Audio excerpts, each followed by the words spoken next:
What's up guys, Exomatic TV here. Ito yung Anapelma Simani natin na nag-post ko last time na nag-molt.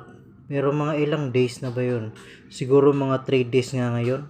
Pero hindi pa siya natapos. Try natin siya tulungan. Parang na-stuck siya sa kanyang exoskeleton.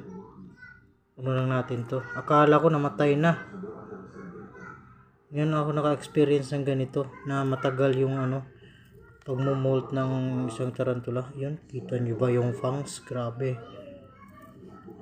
Try lang natin. Kasi parang na-stuck na siya dito. Ilang days na to. Yun. Tulungan na natin siya. Ay, no stress to para sa kanya. Pero kailangan to matanggal.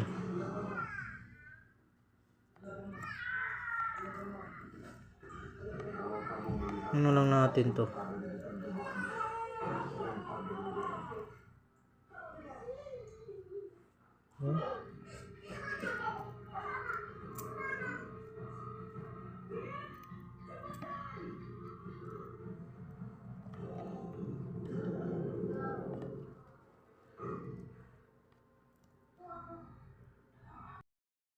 Ito yung ginawa ko guys. Isusok ko siya dito sa kanyang water dish para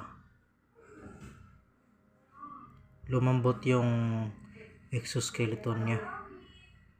Yun. Sok lang muna natin. So ayun guys, yung iba is natanggal na. Ayun. Sa katagal-tagal ko na nag-keep ng tarantula. Ngayon na ako na-experience ng ganito na nag-bud molt. Yun, sok lang muna natin. Hindi na ako nag-research kasi gusto ko matulungan siya agad eh. So ayun, ginawa ko na lang yung diskarte.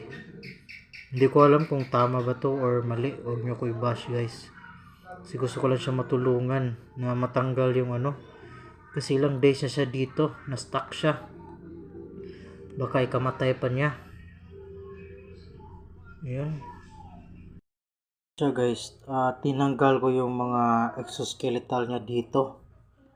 So ayun, tinulungan natin siya. Pero ang problema, naputol yung isang isang galamay niya dito. Ito yun gumagalaw-galaw pa. Ito na lang sana last, pero naputol. Yan yung iba is natanggal ko na.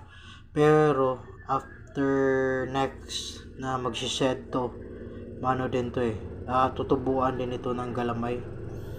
Ayan, sana maging okay to. Sayang pa naman kapag mamatay to itong ating Anapelma Simani. Yun lang guys, for today's video, i-update ko kayo dito sa magiging recovery niya. Sana gumaling agad to. Sana tama yung ginawa natin na siya. Yan, yung iba is tanggal na. So yun lang guys for today's video. Exomatic TV.